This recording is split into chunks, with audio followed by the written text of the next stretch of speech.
माननीय सभापति महोदय, वर्ष 2026-27 का केंद्रीय बजट शोषित और वंचित वर्गों को सामाजिक और आर्थिक न्याय देने वाला नहीं दिखाई देता।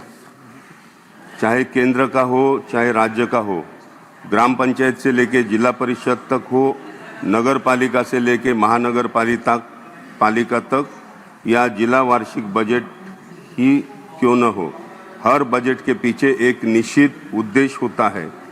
इसका लक्ष्य होना चाहिए सर्वसमावेशी और समग्र विकास का ढांचा बनाना। शोषित और वंचित वर्गों पर विशेष ध्यान देना आवश्यक है। संविधान के उद्देश्यों की पूर्ति और आत्मनिर्भर भारत के निर्माण के लिए यह आवश्यक है। वित्त मंत्री जी ने 1 फरवरी 2026 को संसद में वर्ष 2026-27 का केंद्रीय बजट पेश किया।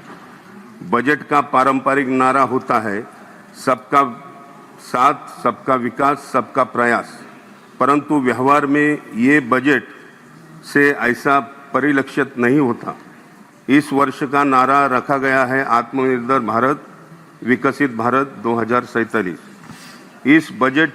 इस वर्ष के बजट का उद्देश्य बताया गया है कि प्रत्येक किसान, अनुसूचित जाति, अनुसूचित जनजाति, विजिएंटी समुदाय, माइनॉरिटी, युवाओं, महिलाओं और गरीबों तक विकास का लक्ष्य पहुंचना चाहिए।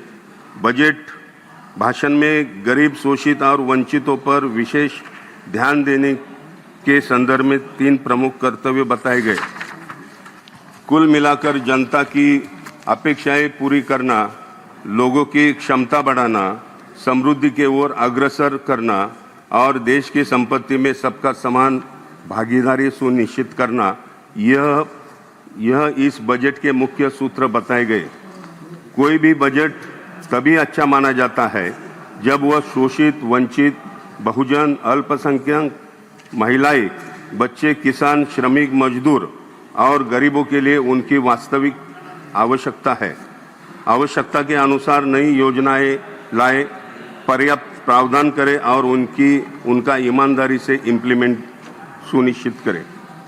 सन 2025-26 के बजट में नीति आयोग की सिफारिशों के अनुसार अनुसूचित जातियों के कल्याण हेतु 2,30,000 करोड़ की राशि दी जानी आवश्यक थी, लेकिन प्रदान की गई केवल 1,68,000 करोड़ अर्थात 62,000 करोड़ रुपए की कमी रही। अनुसूचित जनजातियों के कल्याण के हेतु बजट में 1,32,000 करोड़ का प्रावधान होना चाहिए था, लेकिन वास्तविक पर 1,29,000 करोड़ दिया गया, यानी 3,000 करोड़ का घटाए गए। इस प्रकार की कमी लगभग हर वर्ष के बजट में देखी जाती है। 2026-27 के बजट में नीति आयोग के नामक के मुताबिक अनुसूचित जातियों के कल्याण के लिए 2,39,000 करोड़ की तरतूद आवश्यक थी, जबकि दी गई केवल 196 करोड़, यानी 43,000 का घाटा। किंतु अनुसूचित जातियों के संदर्भ में केंद्र सरकार पहले की ही तरह उदासीन दिखाई देती है। भले ही कुल मिलाकर 1,96 करोड़ की राशि दर्शाई गई हो, परंतु वास्तविक रूप से लक्षित योजनाओं के लिए केवल 75,000 करोड़ रखे गए, जबकि जनजातियों के लिए लक्षित योजनाओं की राशि 62,200 करोड़ है। लक्षित योजनाओं का लाभ सीधे तौर पर अनुसूचित जाति और अनुसूचित जनजाति के परिवार तक पहुंचता है, लेकिन बजट में इस कमी के कारण शैक्षणिक, सामाजिक और आर्थिक असमानता घटने के उद्देश्य को पूरी तरह से हासिल करना कठिन हो जाता है। सामाजिक न्याय और अधिकारिता मंत्रालय के लिए कुल 13,475 करोड़ का प्रावधान किया गया है, परंतु वास्तव में अनुसूचित जातियों के लिए केवल 10,000 करोड़ ही निर्धारित किए गए। यह राशि कम से कम 30,000 करोड़ होनी चाहिए। भारत सरकार को पोस्ट मैट्रिक छात्रवृत्ति की आय सीमा न्यूनतम 8 लाख तक बढ़नी चाहिए थी, लेकिन ऐसा नहीं किया गया। इस संदर्भ में बजट में कोई घोषणा भी नहीं की गई। सभी प्रकार की छात्रवृत्ति योजनाओं के लिए विशेषकर उच्च शिक्षा हेतु आय सीमा कम से कम 8 लाख होनी चाहिए थी, ताकि किसी भी वर्ग के साथ भेदभाव न हो। पोस्ट मैट्रिक छात्रवृत्ति योजना के तहत न्यूनतम 10,000 करोड़ की राशि रखी जानी चाहिए। केंद्र सरकार ने 2012 से 9वीं और 10वीं की कक्षा के लिए प्री मैट्रिक छात्रवृत्ति योजना लागू की है। इस वर्ष के बजट में अनुसूचित जातियों के एससी के लिए 578 करोड़ और अनुसूचित जनजातियों के लिए 339 करोड़ का प्रावधान किया गया है, लेकिन आवश्यकता ये है कि यह छात्रवृत्ति कक्षा 1 से 8 तक के विद्यार्थियों पर लागू की जाए। भारत सरकार को इस दिशा में सकारात्मक निर्णय लेना चाहिए। केंद्र सरकार की विदेश छात्रवृत्ति योजना जो राष्ट्रीय स्तर पर लागू है, यह तहत छात्रों की संख्या कम से कम 1,000 होनी चाहिए। इस वर्ष का बजट 130 करोड़ से घटकर 125 कर दिया गया है। इसे घटाने के बजाय कम से कम 1,000 करोड़ किया जाना आवश्यक है। केंद्र सरकार ने सामाजिक कल्याण के अंतर्गत कुल 62,362 करोड़ की राशि का प्रावधान किया है। उसमें सामाजिक न्याय विभाग को 15,375 करोड़, जनजातीय मामलों के विभाग को 15,422 करोड़, महिला एवं बाल कल्याण विकास के लिए 28,128 करोड़, अल्पसंख्यक मंत्रालय को 3,400 करोड़। पिछले वर्ष इस मद में 60,000 करोड़ का प्रावधान किया था, यानी इस बार बहुत ही मामूली वृद्धि हुई है। भारत में धार्मिक अल्पसंख्यकों की जनसंख्या लगभग 15% है। पंतप्रधान जी के 15 सूत्री कार्यक्रम के तहत इनका विकास सुनिश्चित करने का उद्देश्य रखा गया। आयोग की सिफारिश है कि कुल योजना बजट का कम से कम 15% हिस्सा अल्पसंख्यकों के विकास हेतु आवंटित किया जाए, लेकिन इस पर ध्यान नहीं दिया गया है। 15% आबादी के लिए मात्र 3,400 करोड़ का प्रावधान किया गया है। जातीय अत्याचार की घटनाएं बढ़ रही है, फिर भी एट्रोसिटी एक्ट के लिए केवल 550 करोड़ का बजट रखा गया है। उसमें 1,000 करोड़ का प्रावधान करना जरूरी है। प्रत्येक जिले में छात्रों के लिए छात्रावास निर्माण करने की घोषणा स्वागत योग्य है, लेकिन मेरा ये कहना है कि देश में 750 जिले हैं।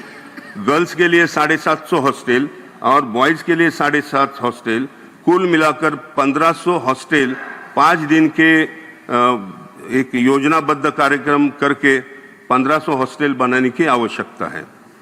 पिछले वर्ष development action plan for schedule caste सब प्लान के तहत कुल 1,68,000 करोड़ का प्रावधान किया गया था, लेकिन जनवरी 2026 तक केवल 53% 91,837 करोड़ ही खर्च किए गए। यह राशि वास्तविक रूप से खर्च होनी चाहिए थी। 1,68,000 करोड़ खर्च होनी चाहिए थे, वरना यह तरतूद केवल कागजों पर ही रह जाएगी, ऐसा मुझे लगता है।